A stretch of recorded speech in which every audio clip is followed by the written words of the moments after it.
All right, it is Wednesday, my dudes and dudettes, and you are watching The Sweat, presented by DraftKings. I'm Emerson Lancia, rolling solo with you here for the next 55 minutes or so. So coming up, we got the Gojo gang invading this program as they do every Wednesday. Going to be talking some conference championship weekend, which teams they expect to advance to the Super Bowl. We got some over-under. We're talking totals around the NFL. We're talking, best sportsbook plays around the ice as well. The Baseball Writers Association of America continues to ruin the Hall of Fame, but let's go ahead and let's start in the association with some of my best friends, Julian Edlow, Nick Whalen. Damn good to see both of you here. We got ourselves a meaty, juicy, moist 10-game slate here, Jules. So I need you to tell me which favorite is in the best position to cover tonight. Yeah, I'm between a couple of home favorites, honestly, and it's bigger favorites in what look to be good games. The Sixers have come down from 6-point favorites to 5-point favorites, hosting the Nets. The Nets have a couple of recent comebacks on their road trip, improbable wins without Kevin Durant. But now Philly's been off for like 4 days. The Nets are still traveling, coming off some wins that they really had to exert themselves. Ben Simmons back in Philly. I know he's been doing more lately and been doing well with that. Is this going to be a spot he can continue to do that? The Nets, honestly, besides those two comeback wins, if you go to this road trip, they haven't covered a first half spread since Kevin Durant got hurt, and that includes their last 4 road games. I want Embiid. Now, Embiid is the big question mark. If Embiid plays, I really want to lay some points with Philly in the first half. And I'll also just make mention to the Nuggets became a really good bet last night when Jokic got ruled in. Jamal Murray almost certainly will sit for this game. If Jokic winds up getting ruled out too for a back-to-back since he's been hurt lately, I know people look at the Bucks laying 8 against the Nuggets as a big number. That will no longer be, too big of a number if Jokic is out. All right, well, Waylon, you're nodding your head in agreement there? Yeah, that Bucks line is the one that I'm keeping an eye on as well. Like Julian said, I mean, it's a big number, but right away my mind went to, okay, it's a back-to-back. I wonder if the odds makers know something about Jokic. And I don't expect Jamal Murray to play in this game. I think it's very possible, if not slightly likely, that Nikola Jokic is held out as well. That would explain, of course, the big number for Milwaukee. So I think there's maybe a buying opportunity there. That number could rise a little bit if we actually get confirmation that Jokic isn't playing tonight. The other one I like in the late window, I don't like the Lakers as 6-point favorites against San Antonio. I know it's the Lakers. I know they look bad last night, but getting Anthony Davis back is going to be huge. We might see the debut of Rui Hachimura tonight as well. And most importantly, the San Antonio Spurs are a very, very bad basketball team. So assuming LeBron plays on the second night of a back-to-back, which I think he will with Davis coming back, the Lakers, getting 6 is a pretty friendly number. Yeah, Spurs have been in a major slump lately. They've lost 10 of their last 12 games overall there, Nick. How about an underdog with a good chance to steal one tonight, Waylon? I feel like I come on the show every week and talk about the Thunder. Yep. And once again, they're home dogs tonight. They're plus 1.5 against the Atlanta Hawks. They've won 6 of their last 8 straight up. 5 of those 6 wins have come by double digits, coming off of a nice win over Denver on Sunday. Yes, that was without Jokic, but still a solid win. And they have 2 full days off coming into this. So Atlanta is just 9-17 ATS as a favorite this season. They have not been able to take care of business in these spots. And meanwhile, OKC has been one of the best underdog teams in the NBA, 24-10-1 ATS in those situations. Josh Giddey, by the way, last 13 games, 19 points, 8 rebounds, over 6 assists, 53% from the field. He has been fantastic, and Atlanta may not have 2 of its 6 best players in DeAndre Hunter and Onyeka Okongwu. Both of those guys are questionable. Yeah, Thunder 4-0 ATS in the last 4 home games, too. Jules, what do you think here, dude? Yeah, Nick's spot on. I'm combing through the board. I can't find another dog that I feel too comfortable with. The only other home team getting points is the Rockets, and I can't go there, which leaves us with the Thunder in a near pick'em game. But Nick covered most of it. OKC is just a good team this year. Like, they're right in the mix of those, lower tier Western Conference playoff teams, which we weren't expecting. But here we are. And now they're at home. The Hawks have been much worse on the road. They could be without a couple of key rotational guys, and OKC they've been better as a larger dog, a dog of like 5 or more points, but they're at home against a team that struggles on the road. I think that they have to be the side. So I'll be calling this game actually on NBA Bet Stream with Matt Moore. So those of you guys with League Pass, if you want a betting angle to this game, Hawks Thunder on NBA Bet Stream, tune in. Yeah, and Jules, I believe head-to-head, too, the over 9-2 in the last 11 meetings overall between those two teams on that game you're going to be calling. But which game total should people have an eye on for tonight? Again, 10 games to choose from. Where are you going? I'm looking at an under here, and I'm going to, I think it's the highest total on the board. Grizzlies and Warriors. Every time we seem to talk the totals here, I just grab the ones that are in like the mid to high 240s and go under. We did a Kings-Hawks one a while back that stayed comfortably under. Look at these teams. The Warriors are an over team on the road. The Grizzlies are an over team at home. Golden State is 18-5-1 to the over when they're on the road. When they're at home, they're 9-13-1 to the over. So they've been an under team. You get Memphis on the road, they're an under team. They're 14-10 to the under. So you got the 10. You've got two teams here that aren't in the spots that they've been going over. I don't, Steven Adams, I would like him to be in there to maybe slow the pace, grab some rebounds. The small ball game with him out of there is a little bit more iffy, but these teams should go under in this spot, I would think. All right, Nick, your total du jour in the DK Sportsbook. Yeah, I was looking at that Grizzlies-Warriors game as well, and I'm glad Julian brought up Steven Adams. I mean, the Grizzlies have already been a top 3 team in pace over the last 10 games with Steven Adams, so I think you take him out, there is an argument to be made that they can play faster. Golden State's also been top 3 in pace, but to me, that number is just a little too high. It's kind of right on the edge for me, going to be a stay away at 245. I'm looking at the under in a much lower total, and that is the next Sixers game, 225.5. is the number there. I don't expect Joel Embiid to play. I know he's been kind of improved to questionable, but the initial indication was that he wouldn't play. Typically, you don't see a massive reversal like that. So assuming he doesn't play, obviously you're removing the best offensive weapon from this game. No Kevin Durant for the Brooklyn Nets. The Nets are going under in 60% of their games this season. That's the highest mark in the NBA. Starting to struggle on offense without KD, but the defense is maintained. I mean, over the last 10 games, the Nets are still number 2 in the NBA in defensive rating. So even though they're missing Kevin Durant, they're still stopping teams on the other end. And no Embiid for the Sixers. I think this is a game that could be played, in the low 100s. All right, Nick, finally here. Player prop you like on the board tonight. Which game are you looking at? Which player are you looking at? I'm going to Bucks Nuggets, and I'm going with Brook Lopez over 13.5 points against the Denver Nuggets. Again, we'll see about Nikola Jokic. If he plays in this game, maybe I don't feel quite as good about it, but that also increases the Nuggets' chances of hanging around and Brook Lopez playing more minutes. But either way, we got the news this morning. Bobby Portis dealing with an MCL injury. Not only is he going to be out tonight, he's going to miss some time, likely several weeks. I think there's a pretty good chance we don't see him until after the All-Star break.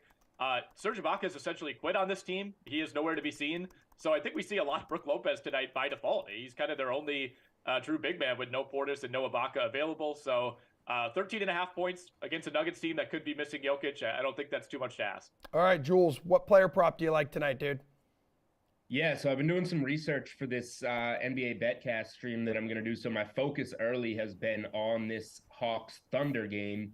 Did you know that SGA is the 3rd leading scorer in the NBA when it comes to the first quarter? He very often plays the entire quarter. He averages 11.4 minutes per game in the first quarter and 9.3 points per game in the first quarter. So he's doing a chunk of his scoring there. You can bet, a lot of people don't know this. Let's shine some light on it. You can bet first quarter player props on DraftKings Sportsbook.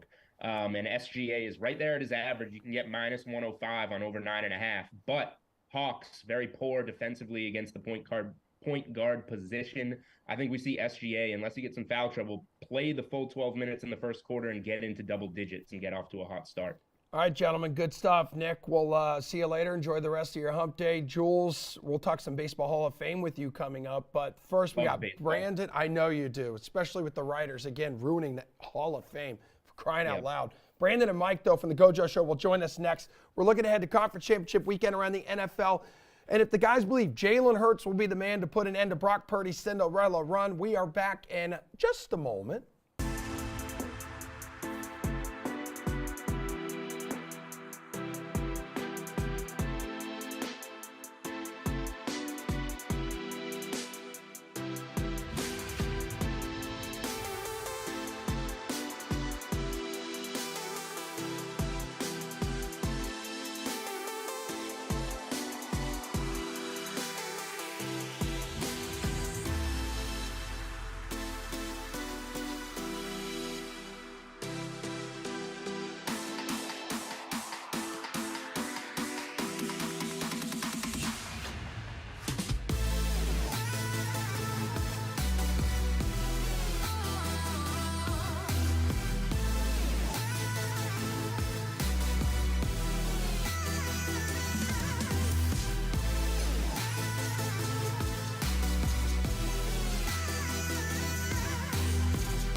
Time for our weekly Gojo Show promo. When I remind you to check out said Gojo Show with Mike and Brandon every weekday, dudes talking sports and stuff.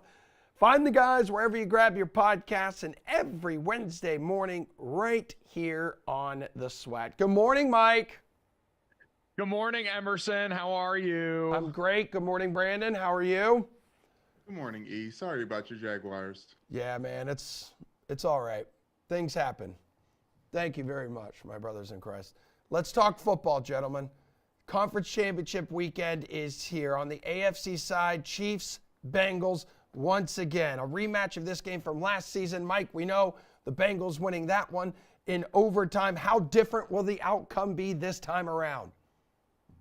Well, I don't know if we can count on overtime again. And right now, I expect the Bengals to win. I think we've already seen the line swing in their favor since it opened up with the Chiefs as a slight favorite.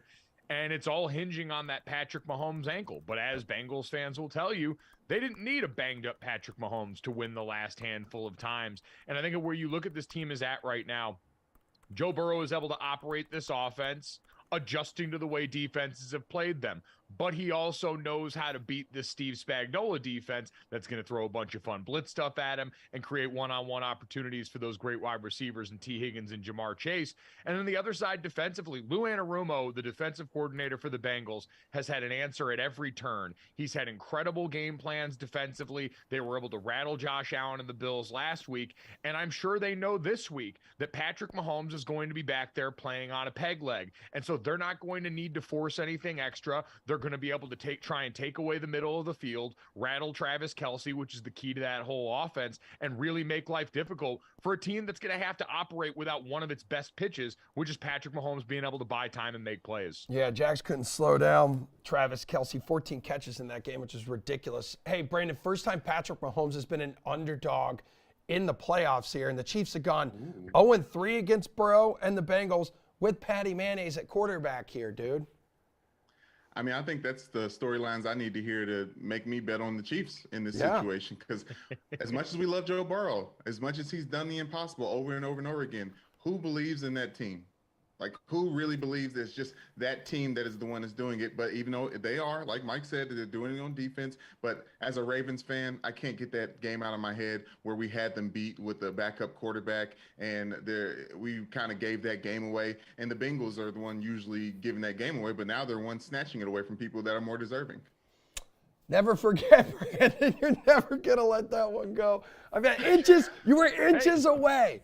And you know what? It's a good reminder, though, Emerson, because we do act like the analysis for all these teams is sort of agnostic of the opponent. And you go back to that Ravens game, and we were almost talking about a Bengals team that could likely be the AFC representative in the Super Bowl in back-to-back years, getting bounced on wild card weekend to Tyler Huntley. Like, that's how close the margins are. That's how important the matchups are, and one opponent's difference from another. Kansas City's going to have a much different fight in them than I think what happened with Buffalo. A lot of factors there, so Brandon's absolutely right to remind us that it was almost very, very different a couple weeks ago. Yeah, for sure. I mean, hell, the Jags would have been in Buffalo. It would have been a house divided with the Lazias. But also saw you guys talking Stephon Diggs. Speaking of Buffalo here, guys, saw you guys talking Stephon Diggs on the podcast. So he's a passionate guy. He wants to win. I love him. We saw that on the sideline. He was giving Josh Allen some crap. Dude was tweeting through it, though, Brandon, the other night. So in a series of tweets, he's like, want me to be okay with losing? Nah. Followed by, want me to be okay with our level of play when it's not up to the standard? Nah. One more for good measure. It's easy to criticize my reaction more than the result. What issues do you have with this behavior, Brandon?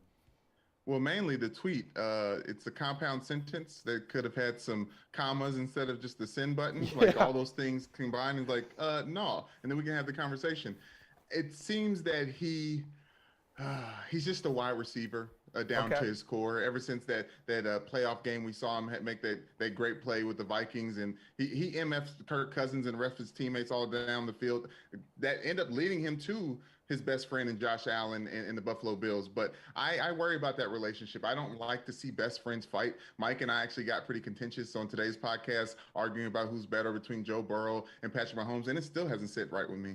Yeah, Mike, how does this sit with you here? I mean, Brandon says he's just a wide receiver.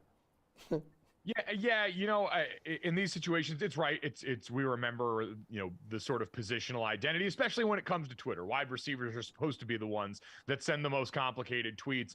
That being said, all of the notion of this being justifiable in the name of being a competitor, there's 53 other guys or 52 other guys in that locker room that are pretty high level competitors that all just managed to not berate their teammate on the sideline and then stick around after the fact to hear the coaches talk. Like, that's not asking too much on any front. The sideline blow up, honestly, much less inclined to feel some type of way about that. That stuff happens. That's the love language of high level competitive sports, where you know each other well enough and have a deep enough bond to be able to have quick abrasive conversations in the name of getting to the next thing sometimes. The difference is you're not supposed to let it spill over. Part of guys being dudes is, yeah, we fight it out for a few minutes and then it's cool after that. So the fact that this is lingering well into after, and he's going to act as if people haven't been critical of the result of the game and are just being critical of him, is sort of ignoring the obvious thing in front of all of us right now in the name of just getting some tweets off. Yeah, and then you have, like, on the NFC side of things, guys, it's going to be history here. We got Jalen Hurts, Brock Purdy.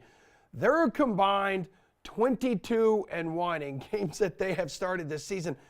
They had a hell of a shootout, too, back in college. That was in 2019. What are your expectations when they meet again on Sunday, Mike?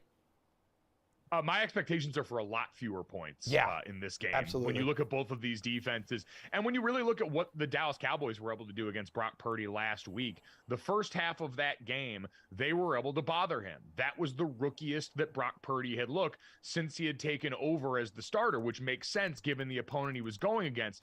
The biggest difference is eventually the lack of balance gave way. Turnovers by the Dallas offense put that defense in too many compromised positions, and they weren't able to maintain that level of energy.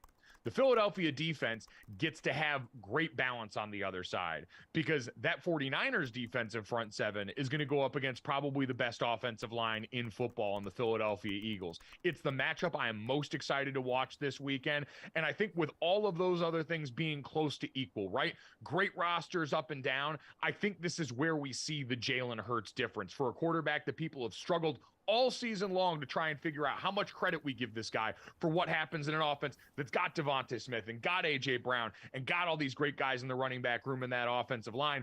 I think we see the effect this game based on the foil on the other sideline of a player in Brock Purdy who's very good, but is not gifted in the same way as Jalen Hurts is, and certainly doesn't have the experience yet built up in critical moments that Jalen does. Brandon, Hurts versus Purdy might seem like lopsided when you look at it a little bit like on paper and what these guys have accomplished in their short NFL careers here, man. So what do you expect to go down on Sunday? I mean, you got to look at the week-on-week comparisons there, and it's Purdy against that Eagles defense, and that's kind of what Mike just said about Jalen Hurts over there, but they're talented, but they're the weakest link. And I feel like Purdy may have a trouble against that defense. And we haven't seen that Eagles defense have to win a game for the Eagles in a very long time because Jalen Hurts and that offense has been steamrolling people, and they're the best team in football. But I think when Purdy's on the field against that talented DB core that they have, that D-line that's going to be stingy against Christian McCaffrey, but those big bodies against that small Swifty talent in Christian McCaffrey, I think this is the perfect matchup. This is the Super Bowl that is in the championship round. I think this may be the best football game that we'll see of the three that we have left in this season. I mean, hell, 49ers are here in the NFC Championship game for the third time in the last 4 years. I mean, it's a hell of an impressive run. The fact that they're doing it with the third-string quarterback, dude, it was the last freaking pick in the NFL draft. I can't get over that. I love the story. We had, speaking of stories, the Baseball Hall of Fame announcement yesterday. Just one dude in that not-so-beefy class. NBA, NHL, still going strong. What sports stories outside of football here, Mike, have captured your attention this week?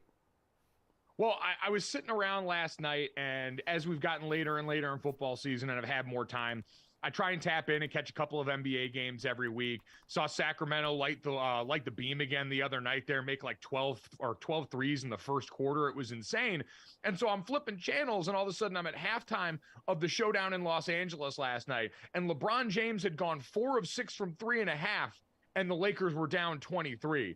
I understand that we are all good times and good feels waiting for the return of Anthony Davis. Rui Hachimura comes over in the trade. But I was just amazed that in the year of our Lord 2023, the Lakers have fallen to such a place where when LeBron used to get hot from three, it was over. You just pack up your things and go, because if he's going to do it from there, he can already do it from everywhere else. I am just amazed as the Lakers sit at a distance, 12th in the NBA right now in the Western Conference, at what this team has become, even while one of the greatest players of all time continues to go on an historic scoring tear with over 40 again last night. Yeah, and then like he tweeted out that alien emoji, which, you know, very cryptic, which I don't know, could mean like a bajillion things, right? Depending on how one would like to interpret that.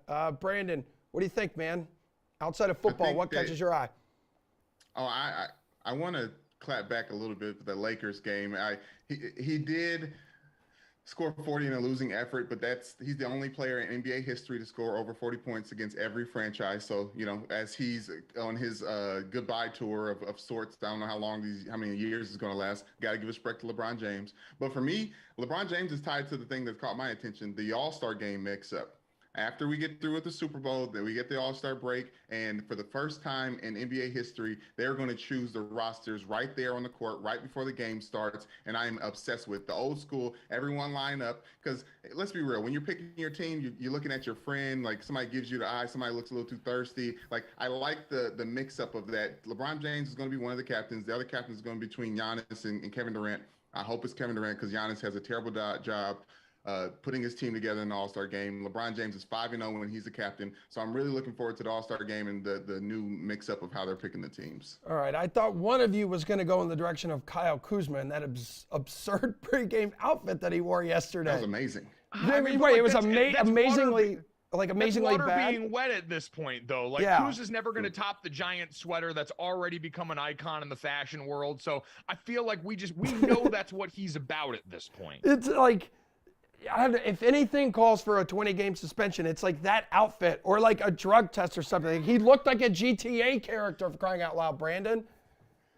Listen, if you don't have those tattoos in that torso, that outfit does not work out. So he put in the time and work, and his stylist worked with him with that ski mask. I don't know. It was beautiful to me. I do love the idea that much like when a punter booms like an 80-yard punt, or a player in the NFL has a great physical feat, and then the next day they show up and they've got the random PED test in their locker room, that Kuz could be drug tested after one of these outfits in a similar way. That like seems spiritually on par. Yeah, it's like one of those memes, like, you know, these edibles ain't nothing. And it's like 30 minutes later, you show up wearing like whatever the hell he had on last night. All right, we'll get you guys out of here with this on a high note. Everyone's favorite Wednesday pastime, the Gojo Rose of the Week, which just so happens to fall on the week where we have the season debut of The Bachelor 2, Mike. Who gets the honors this time around? Yeah, I know. Big early start to the week here, too. That show really set white people back decades so with bad. Madison getting Buddy to Gritty on air. Yeah. That is not, well, actually, you know what? It is representative of all of us, and unfortunately, I have to wear that. The rose is going to go to a different, more deserving white person, though. That is Greg Olson. We talked about it on the podcast. Did a phenomenal job with the One Crew on Fox this weekend. Was nails on endgame situations. Tony Romo walked so this man could fly. And while he's going to eventually get bumped by Tom Brady whenever he decides to stop playing football, thought G-Reg did a great job here. He has graduated and made the rest of the 7th Floor crew very, very proud. Yeah, man. He's handled that well. Like, I think he was quoted the other day. It's like, I'm a big boy. I know what I signed up for. Kind of knows that, Tom Brady's knocking on the door there. But good for him. He's going to be able to call the Super Bowl this year. Brandon, who gets your Rose of the Week? Well, I'm not going too far from LeBron James. What about his eldest son, Bronny, who just made the McDonald's All-American game as the 28th best player in this upcoming crop of talent prospects, as you would say? He's not one of the best. He probably shouldn't be there. He was the second worst or second lowest rated player that's going to be in the McDonald's All-American game. But they say he has the biggest upside. He's getting better while everyone else is kind of hitting the plateau. I like the fact that they're going to have LeBron James' son in the McDonald's All-American game. I don't know how well he's going to do, but I think it's perfect time to get the, confetti. I'm looking at where he's going to go. I think he's boiled it down to Ohio State, USC, or Oregon. Yeah. And he's one of the 2 only players in the McDonald's All-American game that hasn't chosen where he's going to go to college yet. I love the intrigue. Yeah, man. I think I saw a tweet last week. He's going to hold off on making his decision until after the season. It's going to be insane when he's playing with his dad, for crying out loud. His dad's going to be like, what, maybe 40 or something in a few seasons when those two are going at it. All right, guys, it was great catching up with you. We'll see you next week. I'm excited to see both of you in Arizona for the Super Bowl. It's going to be a ton of fun. We got to take a quick break, but coming up last night, Baseball Hall of Fame, as we mentioned, announcing its 2023 class, which is cute because the Sweat announced its Hall of Fame class at 11 o'clock in the morning yesterday. But anywho, did they get it right? There's one new member to discuss. A few guys on our Sweat Hall of Fame committee will join us with their reaction to last night's announcement after this.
The wait is over. The meteoric rise is complete for Scott Rowland. He is heading to the Baseball Hall of Fame after his 6th year on the ballot. He's going to join Fred McGriff there on the left.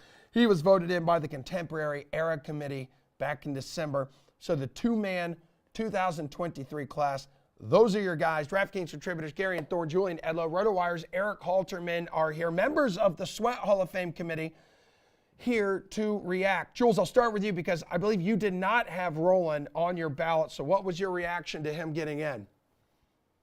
Be honest, my ballot was Manny, A-Rod, Pettit, and Sheffield. And like the more I think about it, I went twice as heavy as I should have. It probably should have just been Manny and A-Rod because it's my Hall of Fame. Now the direction we're going in is letting all of the good players from the 90s and 2000s in and not the great players for obvious reasons. Scott Rowland, good player. I thought of him as a Philly. I looked back at his career. He was with the Cardinals for much longer than I remembered and didn't know he played for Garian's Blue Jays. This dude played 17 years in MLB and hit over 300 twice. Why is he in the Hall of Fame? Put the great players in, excuse me. All right, Care Bear received 76.3% this time around, 5 votes above the 75% threshold. I think the question is he going to go with a Phillies or Cardinals hat for his plaque? I would probably assume Phillies. I do like that Jules is bringing the same authenticity of most actual Baseball Hall of Fame voters by not even knowing what teams Scott Rowland played for, because that's a lot of the people who vote for this award. They have no idea. They haven't watched baseball in like 20 years. I don't know. Rowland is an interesting case. I voted for him. For me, peak is really important. I think it's important to have been the best player at your position for a long period of time. I think that's what makes you a Hall of Famer. And if we want to be like the Baseball Hall of Fame and just completely ignore anyone who took steroids, from 1998 to 2004, by FWAR, Scott Rowland was the most valuable player in all of baseball, behind only A-Rod and Barry Bonds, who, again, don't exist, apparently, for these purposes. So I do think Rowland deserved to get in. I'm happy to see him in there. And yeah, I would say Phillies hat, and I'm sure Eric will agree with me. Yeah, Eric, do you agree with him? I mean, I was a little bit too young to be following all of the madness in 2001 or 2002 when Rowland was leaving the Phillies. I'm not sure if that situation is going to prevent him from wearing a Phillies hat and go in as a Cardinals. But I'm excited for him either way. I think he's a very obvious Hall of Fame in my book. I didn't think that we were still talking about batting average all that often these days. Rowland, he gets in, obviously, if you care about defense. And the reason there's not enough third basemen in the Hall generally is that people aren't great about carrying at defense outside of the most important defensive positions like shortstop, center field, catcher. A guy who was a truly elite defender at a position where defense is still important, if less so, like third base. Then you throw in that he was a very good hitter as well. I think some people look at just the offensive numbers, 316 homers, 2,077 hits, perfectly fine Hall of Fame numbers in my book, but not necessarily enough to get him in on those alone. But when you look at the whole picture, I think it's very clear. I think where the Hall got it wrong is not letting in some of these other guys that we expect to get in eventually. They're just going to clog the ballot for the next few years. Guys that get over 50%, they get in eventually. Guys like Todd Helton, Billy Wagner, Andrew Jones, Gary Sheffield. Look back in 20 years, they'll all be there. And all that's really happening is they're clogging the process for the next few years because we have a few too many voters engaged in, I guess what you'd call obvious trolling. Are you allowed to say trolling when it's like a 75-year-old man? Some of these guys just submitting blank ballots, submitting ballots with one guy on them. Like somebody submitted just Jimmy Rollins. I'm a Phillies fan. Even that's ridiculous for me. If we get rid of these guys who are just using the process to turn the attention on themselves and leave the voting to people who actually are there to honor the players that they're voting in. I think we'd see a few of these guys jump up from about 70 to 75, get them in, and move on to the next class. I mean, Jules, that kind of takes me to my next question here. Like I tweeted out yesterday, listen, if someone made like a not in the Hall of Fame exhibit because of steroids and character clause, it would be so much better, in my opinion, than the actual Hall of Fame. Like the steroid era was absolutely fantastic. And I believe the writers who covered those guys benefited from that era. Those dudes who refuse to vote in guys who are connected to the steroid era, I think they're absolute frauds. Those writers did benefit from that era, obviously. And, a lot of them, I think the problem is that a lot of them at the time were a little bit older. So what they were going off of was what we saw in whatever, the 80s, the 70s, and, wanted the pureness of the game or whatever we want to call it. But yeah, I mean, the more and more I think about it, like with the place that the MLB Hall of Fame is, Scott Rowland is a perfectly viable candidate. So is Todd Helton, who probably should have get in. But like the guy said, like he'll just get in next time, which is another thing. Why are we getting 70% and then he'll just get 75% next time? Like one crack at this. Is the dude a Hall of Famer or not? Yes or no? If no, we don't need to loop back to him and give him 11 more pity votes next year or whatever it is so he can get in. Here's the name. Does he belong in the Hall of Fame? Yes or no? Yes, love that. By the way, a lot of those guys that we're kind of referring to were the ones who you guys voted in here, the final results of our ballot, like we unveiled it yesterday. So on our side, A-Rod, Manny, Rowland, Wagner, and Sheffield. How soon, Garion, until some of these guys get into the real Hall, if ever? Yeah, well, I think like Eric said, Helton's probably a shoe-in next year. I would think Wagner also a shoe-in next year. Sheffield's interesting. He's seen jumps in recent years, but he's running out of time. I think he's only got 2 years of eligibility left. But he'll probably get in through the era committees when he's off the ballot anyway. Next year, the new entrants are kind of an interesting crop too. I don't think there's like enough star power to take away votes from players. But I think Adrian Beltre is like a no question first ballot Hall of Fame guy. Then I think you get some really interesting cases like Joe Mauer is going to be on the ballot next year. David Wright's on the ballot next year. He won't get in, but Jose Batista is on the ballot next year, and I'll stand for him. I just think there's a lot of like fun names coming in next year. But still, even with those guys coming in and Beltre, I would again say assuredly going to get like 85, 90% of the vote. At least I would hope. I still think Wagner and Helton are probably locks to get in at some point. And I would even say once Billy Wagner gets in, something that was kind of like underreported through this cycle, Francisco Alvarez got enough votes to K-Rod, Francisco Rodriguez got enough votes to stay on the ballot. I think once Wagner gets in, K-Rod's got a pretty easy path to get there because it's kind of like setting the precipice for those relievers. All right, Eric, less than a minute to go in this segment. So Rowland received just 10.2% of the vote in his first year on the ballot. That's the lowest ever by a player who eventually was voted into the Baseball Hall of Fame. So what does his induction mean for other Hall of Fame hopefuls? Yeah, it means that because thankfully we don't have only 1 year, we can have several news cycles worth of informed analysts like, say, guys like Fangraphs Jay Jaffe making the case for some of these borderline guys. And I think that's actually a great part of the Hall of Fame. I don't know if that's going to be the case for some of these steroid guys. There's still multiple camps on that issue, and the camp that Julian is in, which is the anything goes camp, is still, I think, a small camp. So I'm not sure if that would extend to those two, but the more marginal cases like Wagner, like Sheffield, like Helton, like Joe Mauer, and like the guy that Garion forgot to mention, Chase Utley, next year. There's a lot of these guys who, in my book, are Hall of Famers. They're kind of right on the edge for many people, but because we have so much more research, basically, on what makes an actual Hall of Famer these days, we can get guys up from 10% who deserve to be at 75. We can get them over several years to that threshold. I wish it didn't take so long, but I'm glad that we can at least get them there. All right, guys, really appreciate the input. We got to take a break. We got a 5-game NHL slate coming up. Who to stuff inside your lineups, which bets to target on the DK Sportsbook right after this.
All right, 5-game slate around the NHL tonight. We got 3 of my faves here to break it down. Let's go. DraftKings contributor Jeff Ulrich and the riveting RotoWire duo of Paul Bruno and AJ Scholz. We'll do DFS, we'll do Sportsbook. Let's start on the fantasy side here, Jeff. At the center position, Connor McDavid, obviously always a good choice, consistently putting the biscuit in the basket.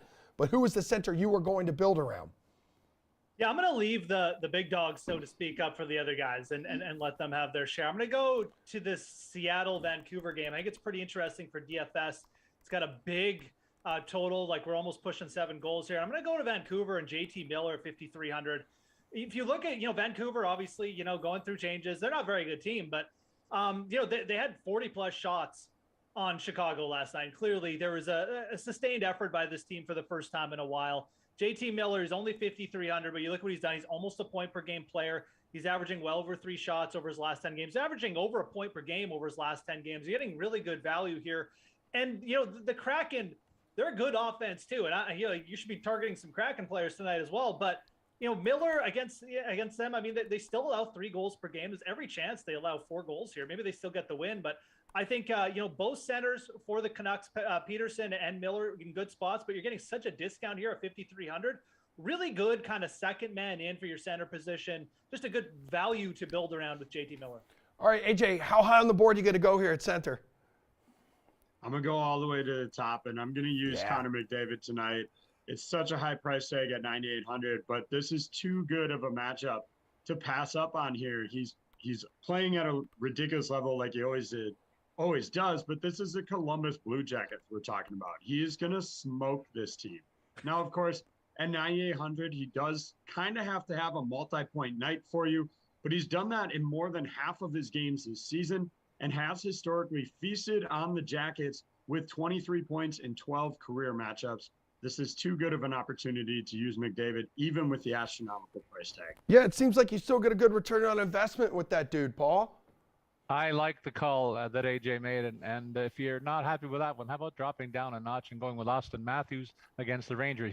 He's on the best heater of his season to date, 7 goals, 4 assists in his last 8 games. Look, when this guy's red hot, there's not too many guys like him in the league, and the Leafs are rolling behind him with the big boys. But that McDavid matchup too tasty. If you want to drop down a little bit lower than that, there's a couple of guys that you could pair up in your 1-2 slots. Sebastian Aho against Dallas, 5-5 in his last 7 games. Ryan Nugent-Hopkins manning that second line, 3-6 in his last 6 games. So there are other options. Beniers for Seattle, finally, $48,900. It's pointless in his last 4, but he was on a real tear before that. And don't forget the Canucks are on the second of back-to-backs. AJ, who makes the most sense to roster on the wing?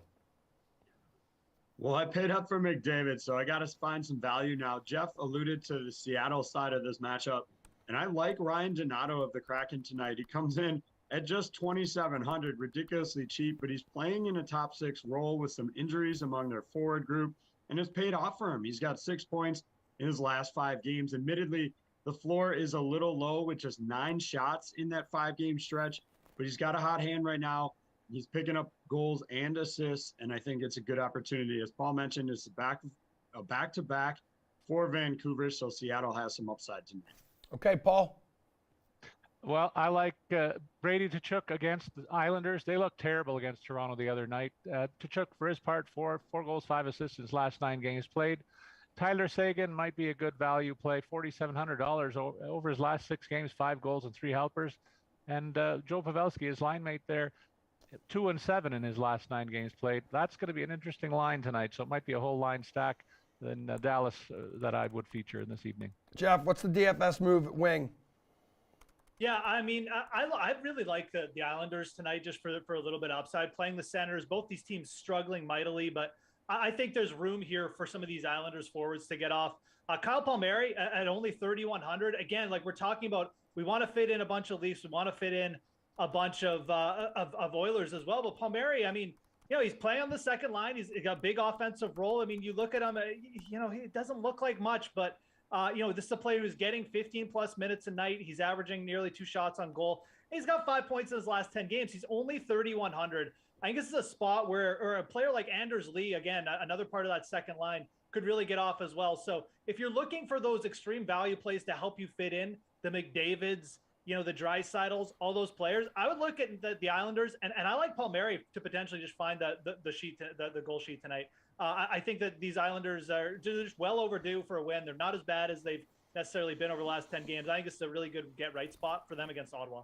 Paul, what's your strategy tonight back on the blue line, dude?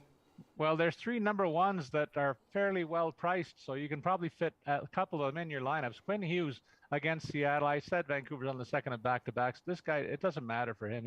He probably skates in the middle of the night somewhere. He's on the ice all the time for this club.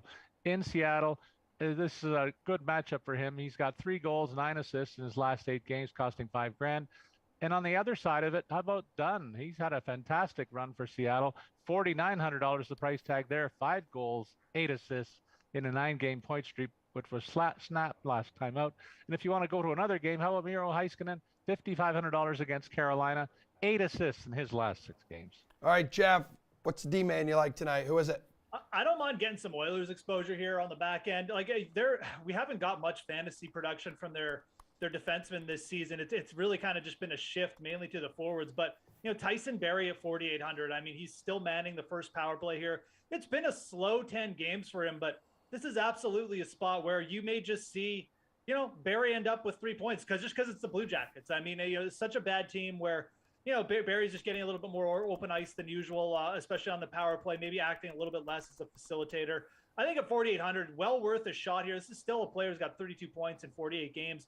And again, you're buying low. I mean, he hasn't done much over his last 10, but if ever there's a spot where he was just going to break out with like a 3-point game, Tyson Barrie at 4,800, he's got just as much upside as anyone on this slate. We have some lower scoring games around the league, you know, some lower scoring matchups and some really good defensive teams going at each other. So why not take the the discount on Barrie with the Oilers having the biggest implied goal total a night? All right, AJ. Yeah, I'm going to take everything Jeff just said and apply it to Vincent Desharnais, who's been their 7th defenseman / 12th forward for the Oilers since being called up. It's a weird role for him, but he's managed 3 helpers in the last 5 games, and he comes in at that bottom price tag of $2,500. As Jeff said, with the Oilers expected to just absolutely put up some goals tonight. A lot of people could get in on the action here. And I think with his kind of forward defense role, Desjardins is a good spot. Jeff, we'll get you guys out of here with this. We'll go to the DK Sportsbook. Which NHL bet on this 5-game slate are you most interested in?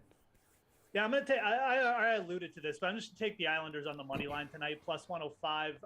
Losers of 9 of their last 10 games, but they're taking on the Senators, who've been getting smoked lately as well. Losers of 6 of their last 7. The Islanders have really owned the Senators, though. They're 10-1 straight up against Ottawa in their last 11 meetings here. 7-1 ATS against Ottawa last 8 times they've met. So as the underdogs, you're getting plus money. The Islanders, it's a tough stretch. I don't think they're as bad as this last little run that they've had, though. Ottawa's got a lot of issues themselves. I think the Islanders pull this one out, potentially even break out as an offense. And at plus money, I'm more than willing to take the shot. All right, Paul. I'm on the other side of that, Jeff. The puck line bet on Ottawa is just too favorable at plus 205. That's a healthy win.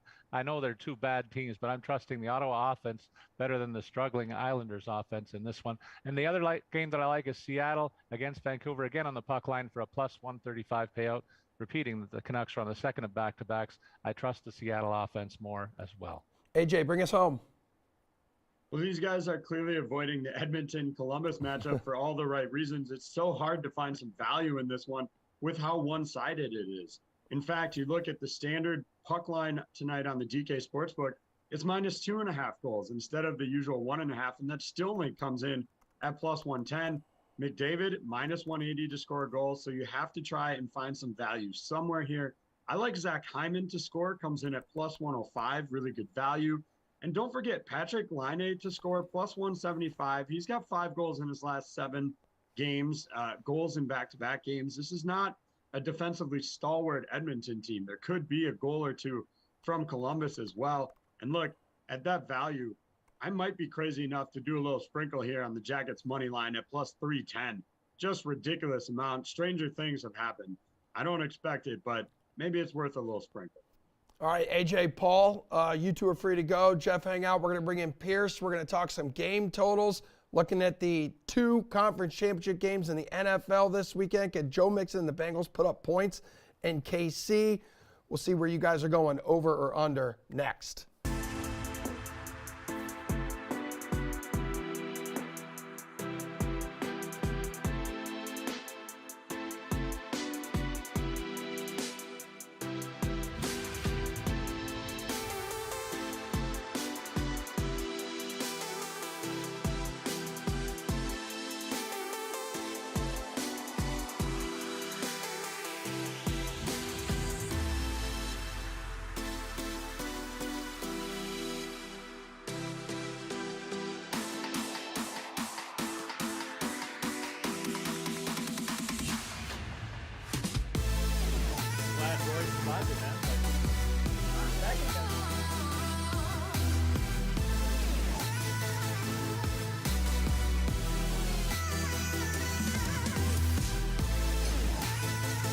And then there were four teams left standing around the NFL winners this weekend. Punch a ticket to the Super Bowl. Jeff Ulrich's back. Pierce Dietrich is here. Let's do some over-under here, gentlemen.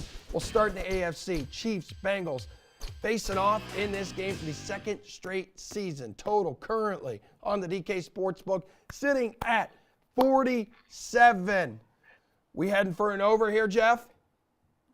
I think so. I really do. I think that what you're getting with this total is just, the books trying to protect themselves against a Patrick Mahomes injury. And, when you look at that injury, I don't want to downplay it. It's significant. It's potentially a high ankle sprain, but you also have to look at what Patrick Mahomes did. He did. And when he did injure his ankle, I mean, he had an over 2.0 EPA, rating when he had an injured ankle, which was best of the weekend. Patrick Mahomes on one leg legitimately has just proved that he was better than most of the league. The Kansas City Chiefs have enough weapons. They have enough just veteran savvy with their coaching staff that they're going to come up with a game plan to move the ball, and they're still going to put up points, and that's going to force the Bengals to keep throwing this whole game.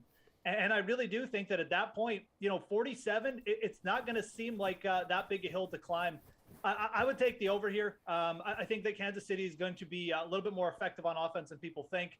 And you've just got two of the best quarterbacks in the league right now going up against each other. I think this one will get a little bit crazy light, and I think you'll see them go over. And Pierce, couple standout offensive lines, even with the Bengals. You know, they missed 3 starters last week, only allowed 1 sack. So maybe that helps the quarterbacks kind of maximize their abilities here.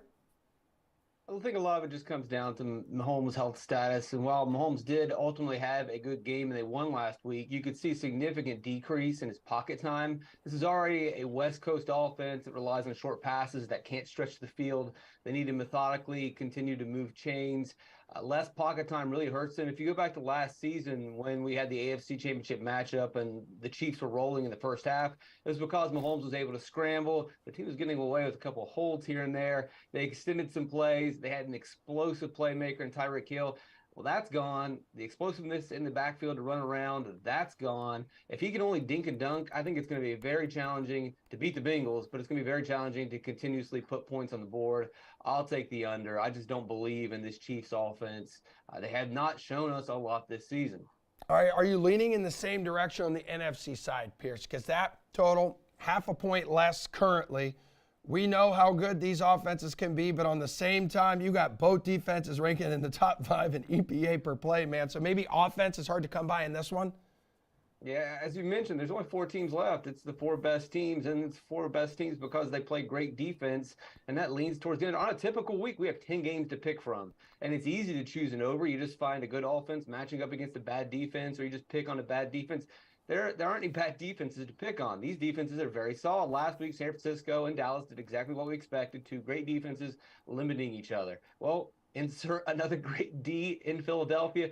Just an incredible pass defense that Purdy is absolutely going to struggle with. Now, on paper, the Eagles don't have the greatest rush defense, but also on paper, the 49ers, beyond paper, they don't have a good rush offense. I think people see Christian McCaffrey and think, all right, this is Eli Mitchell. This is a great rushing attack. It really isn't.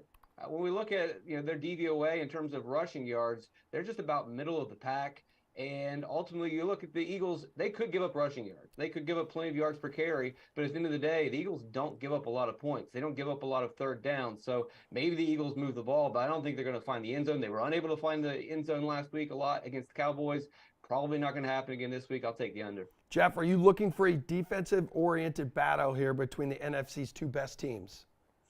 Yeah, this one is like I almost want to lean over on this one as well. This one's more of a toss-up for me, but I will side with Pierce on the underside, and it's just for the simple fact that I again, same concerns. I just feel like San Francisco may just struggle, and again, if Philly gets off to a good start, this isn't a letdown spot. This is the NFC Championship. Like, they're not going to be allowing like San Francisco to come back. If they get a lead in this spot, I really feel like you're just going to see an absolutely lockdown performance by a defensive line who's so good at bringing pressure. They struggle at times against the run, but they've actually improved a little bit the last few weeks. So massive concerns here about San Francisco putting up a lot of points, and I think that's enough for me to kind of just lean towards the under as well. And again, I don't think San Francisco is necessarily going to fold and allow like 30 to the Eagles right off the bat. I do think that that's potentially where this Eagles offense could go. I mean, I have way more faith that they're going to score points in San Francisco, but I'll lean the under on this one as well. Yeah, as Pierce alluded to, these defenses are just, it's too good to go. They're just too good to be projecting like 30 plus points for one of these sides, which you almost need once you get to the 46 mark. Good. Let's go quick on this. Less than a minute to go and show which team total makes the most sense for your conference championship weekend, Jeff. I am going to go over on, I'm just going to take over on the Cincinnati Bengals. We're getting team totals here of 23.5 on both the Chiefs and the Bengals. The Bengals, you got to pay juice down to at minus 125, but I'm going to take the over there. Joe Burrow just so effective at moving plays around and adjusting. And I think eventually he'll wear the Chiefs down as well. And I think that the Bengals, we'll get some points late in the game. So give me the over there. Okay, Pierce. Eagles, I don't like attacking the San Francisco defense, but there's just too many playmakers on the offensive side for the Eagles, and they have a great offensive line. All right, guys. Jeff, we'll dive deeper into NFL odds tonight. We'll have Nick Fryer hop on with us for Wednesday edition of the slate, the highest rated edition of the slate, week in and week out. We're also going to break down this violent tea-tossing controversy between Rory McIlroy and Patrick Reed. So we'll see everyone tonight at 5 o'clock, the slate.